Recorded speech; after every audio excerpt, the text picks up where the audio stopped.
bus lanes. So we're asking ourselves, is this Africa? It was a general conversation that we had amongst ourselves as young people. I mean, we had some senior citizens, but as young people, we're asking ourselves, so where is the pothole?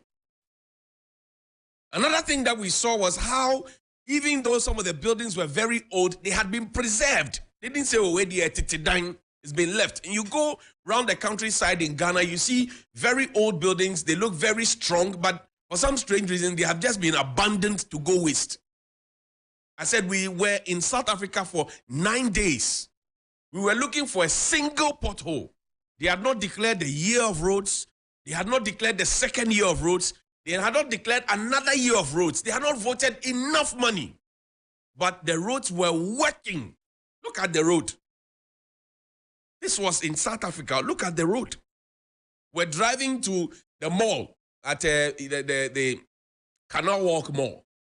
Look at the road. So when somebody said, oh, yesterday when I came back, I said, oh, I'd missed what was trending in Ghana. So what's trending? Somebody said, oh, the president took a helicopter to Krobo because the road was bad. I said, I can't believe that was what. Maybe he wanted to come to the Gamanya funeral. But this was South Africa. Anyway, we'll talk more about South Africa later in the show. I want to also salute the Traditional Council. And there's nothing like Ghana Traditional Council. I've heard big chiefs and paramount chiefs and elders and everybody saying Ghana Traditional Council. There's nothing like Ghana Traditional Council. It is Ghana Traditional Council. Don't teach the children wrong things. Don't say Ghana. If somebody didn't know and had called it Ghana Traditional Council, the Ghana, don't also follow and say Ghana Traditional Council. It is Ghana Traditional Council. I bet no gonna chole Ghana Traditional Council. You more chole Ghana. Ma chole Ghana. No, I bet Ghana Traditional Council. I Ghana Traditional Council. I bet Chi Traditional Council. I Chi. I bet Ghana Traditional Council. No one ever any how Cassia Nigmene Ghana Traditional Council. But now Fene fell Mofia Monya Hene. Nake oh no ye for no ye hani Ghana ba mashekwe. What Ghana Traditional Council like mo? Ake Ghana Traditional Council. There's nothing like Ghana Traditional Council. It is Ghana Traditional Council. I just came to help with the education because I've heard even very big chiefs within the Traditional Council say Ghana Traditional. There's nothing like Ghana Traditional Council. It is Ghana Traditional Council. Ghana Traditional Council. So let's stick to it.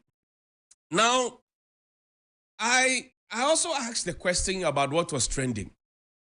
And one of the videos that somebody sent to me was a compilation of government spokespersons, or if you like, party spokespersons speaking on behalf of government, trying to ask for applause because they have started to wake up to smell the coffee of the plight of the people in the Mepe and surrounding areas because of that ill-thought-out dam spillage that happened by the VRE. And I asked a senior colleague of mine at the Institute of Public Relations, I said, Chief, maybe I'm too young. I may not have had the years of experience that you have. But in crisis management, that is when you have failed to manage the issues and you get into crisis management, do you pause in the middle of crisis management to ask for applause? Because that's the tone I get. You put together a team, and you know, it took us so long to put together a team.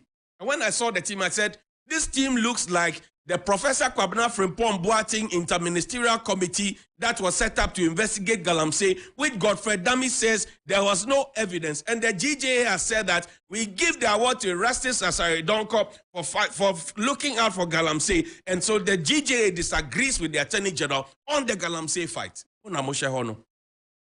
When I saw the list, I said, this list looked like the MPs and the ministers who abandoned Professor Frimpong Boateng on the Galamsey fight because they themselves, as Prof said, had found themselves in the Galamsey menace themselves.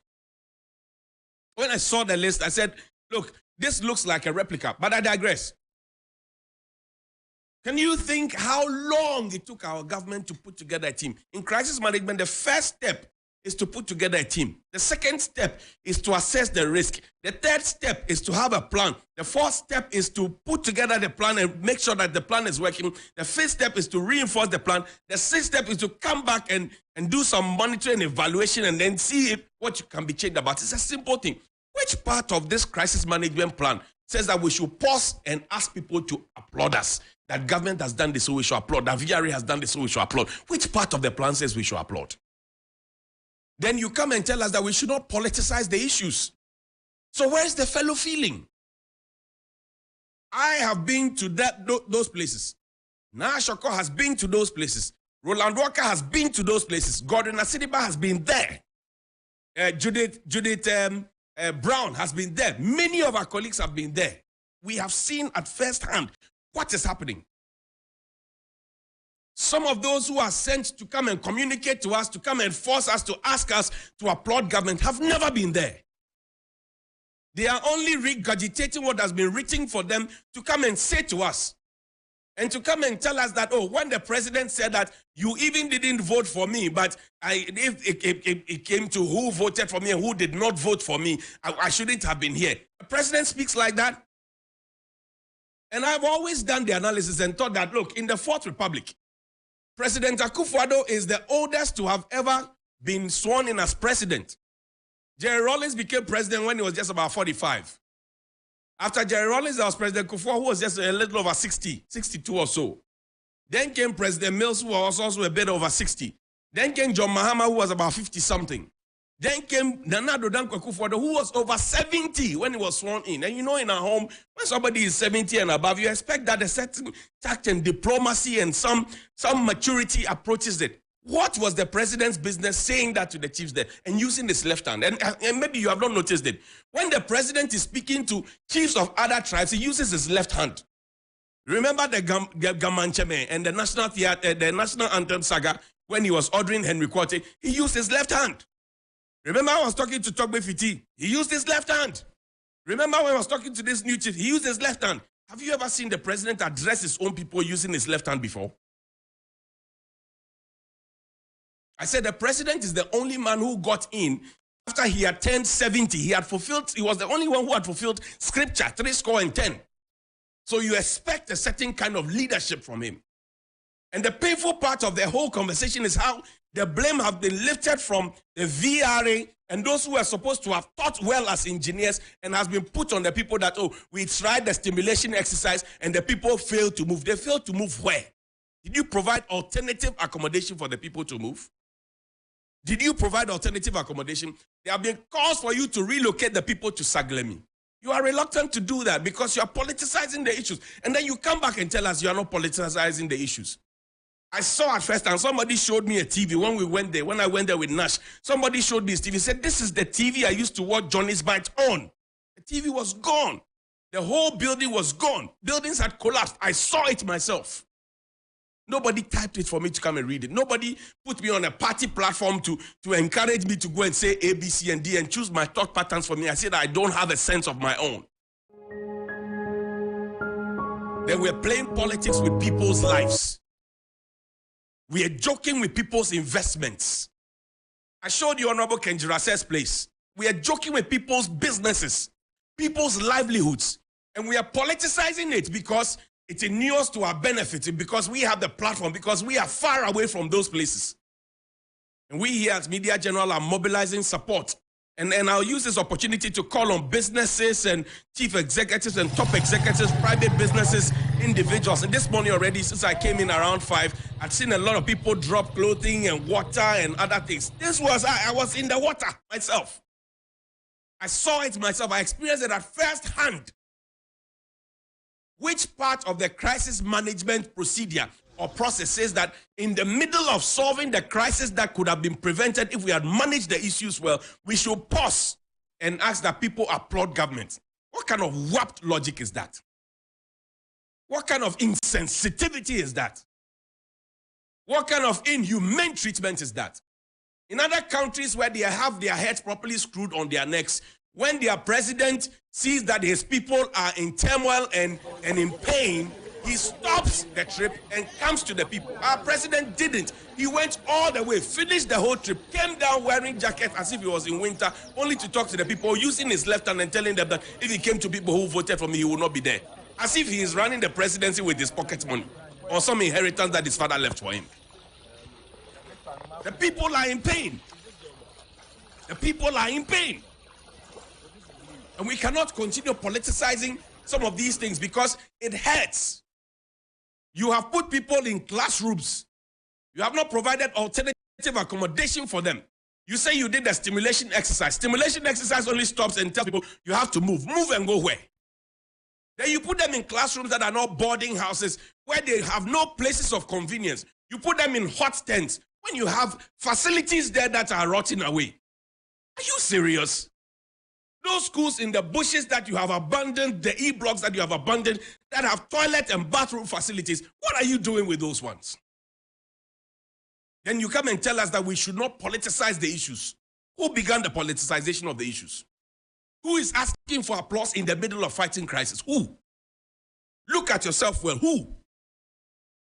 What has been the approach of the interministerial committee that has been put out? And suddenly that you're hearing figures. Oh, we have put together 20 million. We have put together this. We have put together this. So we are quantifying the things and banding figures about to make it look as if we are doing so much. Boss, take your time and go and feel the pain of the people. When they send you those talking points on your phone as a party communicator, take your time. One weekend, go to the MEPE areas, go to those places, the north and south, go to the Volta region, go and experience it firsthand. When you come back, you see that what they have typed for you to come and read, it doesn't make sense. To even begin to ask for applause in the middle of a crisis, it doesn't make sense. It doesn't make sense. It doesn't make sense at all. If you have conscience, you won't do that. I showed you a video of South Africa. They have not declared a year of roads, second year of roads, another year of roads. Look at the quality of the roads that they were driving on. So when you are paying anything of a toll or they are charging you for taxes or whatever it is, you feel obliged to pay because the quality is good. Let me leave government. Bring the desk video for me. Now, this is to our friends at Okankwe GES.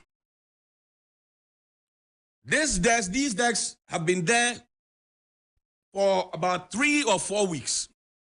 This is at Kaneshie Anglican, Bishop 1 and 2, Kaneshie Primary School. And this particular school has gained the pension for doing this because I remember 2 years ago, I saw some desks that were there and I had to shoot this showing you the sun and the clouds that soon gathered, and then how the chairs had been left. You cry, Johnny, we don't have chairs, so tell government to bring us chairs, so the children don't have anything to learn with. So Johnny Hughes will bring his big mouth, come and talk about it. When they bring the chairs to you, then you leave it in the sun and the rain. Government will provide the chairs for you. Then you leave it in the sun and the rain. You are also part of the problem.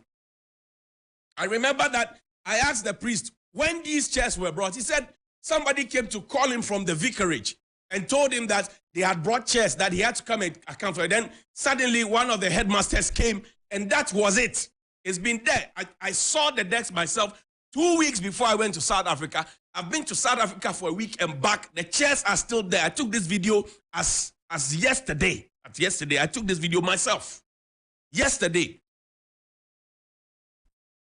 This morning, I'm sure the chairs will still be there. So you are also part of the problem. You will complain, give us chairs. You complain, give us facility. They will use our tax monies to buy the things for you. And I will applaud government for providing these decks. Belatedly though, but for providing them, I will applaud government. Now the headmasters, the circuit supervisors, the headmistresses, the teachers, what is your job? Passing by these desks every day to go into the classroom. Can't you at least mobilize the students to carry their own desks to the top? Can't you? Can you not? Is this so hard to ask? Can you not? Let's talk about the final video. Play Adwoa Safo's video for me, please.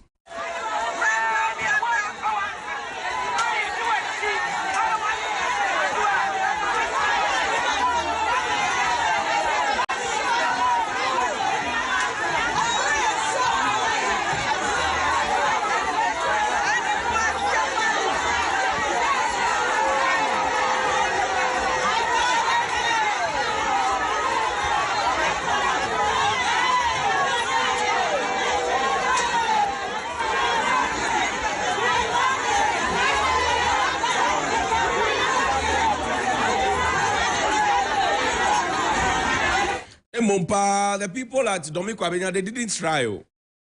You have eaten the woman's yogurt. You have eaten the woman's plantain chips. And you are still shouting, we won't change. Why did you take the plantain chips and the yogurt in the first place if you wanted change? But you see, in any serious country, Adwoa knows that we are not in a serious country. So she will still abandon her cabinet position. She will still abandon her constituents. She will do TikTok videos and dance and make mockery of all of us. And the president, she knows that the president will not be able to sack her. And then she will come back after that, do a small video to speak slangs and say, I apologize, not very well, but party English, Irish, just go to me from Cobra language. And then she comes back to say she wants to represent the people again. Because she knows we are not in a serious country. In any serious country, the people would have written a petition to say impeach her. In any serious country, the president would have been the first if he was really the man who we voted for, spoke all the nice English, told us he was a man in a hurry, etc. He would have sacked Adwoa Safo, but no. We were rather told by Honorable Kennedy Agyapong, who wants to be president, that he was giving 124,000. He has not denied that. He said he swore on his mother's grave that he was giving 124,000 from the chief of staff office when children didn't have water to drink. They didn't have food to eat. School feeding caterers were demanding for 97 persons to feed their children. They gave one person 124,000 from the office of the chief of staff to give to Adwoa Safo. And it was deposited into a Fidelity bank account, according to Kennedy Agyapong. But she knows that we are not a serious country. And she knows that some people will still queue and vote for her because it is in the interest of the party and not in the interest of the constituents and the constituency. So then the question you ask is that, what kind of voter education do we give our people? Where is NCC in all of this equation? Are they giving the monies that they need to be able to reorient the minds of the people? The people are shouting, we want change. But we know what the dynamics are in Dominic Kwabena. It's predominantly an MPP constituency. It's one of the largest constituencies in the region. Adwoa Safo knows that when she pushes, she will win. So she's coming up to do her bidding. She's in the market promising things and etc. And people will still queue and vote for her. Because we think that, well, it is it. And people will make go about the politics of, oh, she's a woman, blah, blah, blah, blah, blah. Look, what Madame Adwoa Safo did to the people of Dominic Kwabena is akin to what the people of Central Kofi, Akpafu, Likwe, and Lolobi are going through, not having a representation in parliament. That's what it meant. Number two, if the party is even a serious party, they would not have allowed her to go through to even come and pick a form. They would have disqualified her because the party went through hell when Adwoa Safo was dragging them by the balls. E-levy, many other laws. You were there. You saw it. Even the question of whether or not there was an imposter or not. But the party has shown in that constituency that they are not serious. If you're a serious party, that will not happen. I will leave it here. Tomorrow we'll continue. Tell them Johnny Hughes is back. Good morning. People disagree with you, but I mean, I understand some of your approach. I mean, sometimes we take...